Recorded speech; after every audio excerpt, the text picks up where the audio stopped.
Yang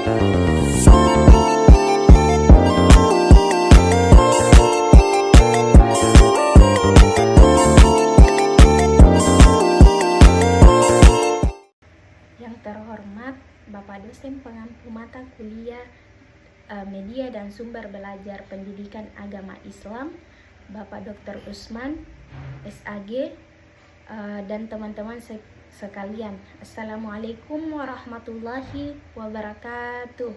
Perkenalkan, saya Putri Juliana Saleh, NIM 22020388620807 dari program studi Pendidikan Agama Islam Fakultas Tarbiyah Institut Agama Islam Negeri Parepare.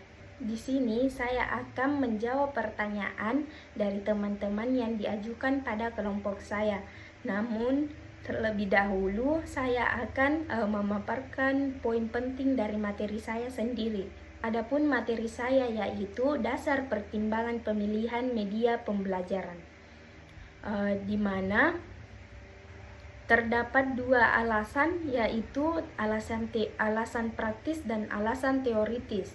Alasan teoritis terbagi menjadi 4. Yang pertama demonstration, yang kedua familiarity, yang ketiga clarity, yang keempat active learning. Itulah poin penting dari materi saya. Selanjutnya saya akan menjawab pertanyaan yang diajukan kepada kelompok saya. Adapun penanya yaitu saudari Nur Yunita, Miftahul Khaira, dan Nur Fadila Tahir. Pertanyaan pertama itu dari saudari Miftahul Khaira, bagaimana perkembangan teknologi mempengaruhi kriteria pemilihan media? Menurut saya, perkembangan teknologi mempengaruhi kriteria pemilihan media dengan menyediakan lebih banyak pilihan yang mendukung pembelajaran digital seperti video interaktif, simulasi, dan platform e-learning. Teknologi ini memungkinkan pembelajaran menjadi lebih adaptif, memungkinkan siswa belajar dengan kecepatan mereka sendiri, serta memberikan akses ke sumber daya global. Kriteria pemilihan media kini lebih berfokus pada bagaimana media tersebut bisa memfasilitasi pembelajaran yang personal, kolaboratif, dan berbasis masalah. Selanjutnya, pertanyaan dari saudari Nur Yunita Putri Kasan, yaitu faktor apa saja yang perlu dipertimbangkan dalam memilih media pembelajaran yang tepat. Menurut saya itu faktor-faktor yang perlu dipertimbangkan dalam media pembelajaran. Yang pertama itu tujuan pembelajaran. Media yang dipilih harus sesuai dengan apa yang ingin dicapai dalam pembelajaran. Misalnya jika tujuan pembelajaran untuk memahami konsep abstrak, media visual seperti video atau diagram mungkin lebih efektif. Yang kedua itu ada kriteria siswa. Yang kedua itu ada karakteristik siswa. Media harus sesuai dengan tingkat usia, minat, dan kemampuan siswa. Misalnya siswa yang lebih muda mungkin memerlukan media yang lebih visual dan interaktif, sementara siswa yang lebih dewasa bisa menggunakan teks atau presentasi yang lebih mendalam. Yang ketiga, ketersediaan teknologi. Media harus bisa digunakan dengan sarana yang tersedia di sekolah atau rumah. Tidak semua sekolah memiliki akses ke perangkat canggih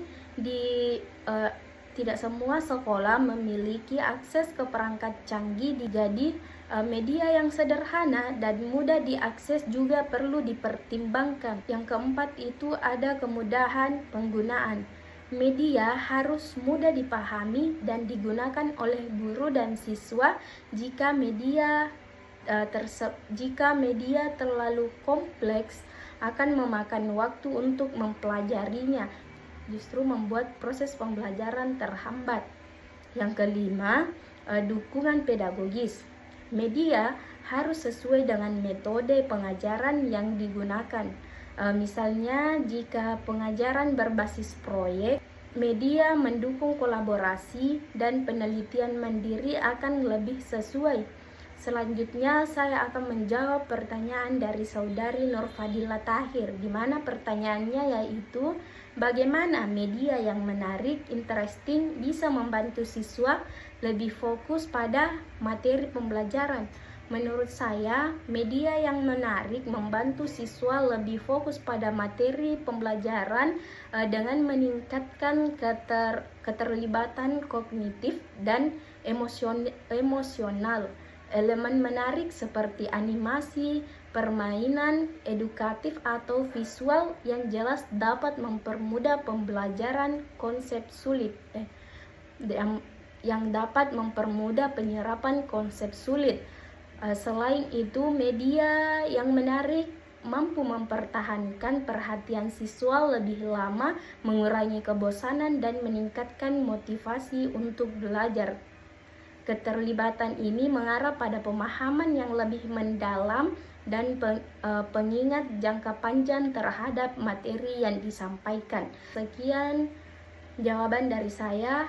Mohon maaf atas kekurangannya. Wassalamualaikum warahmatullahi wabarakatuh.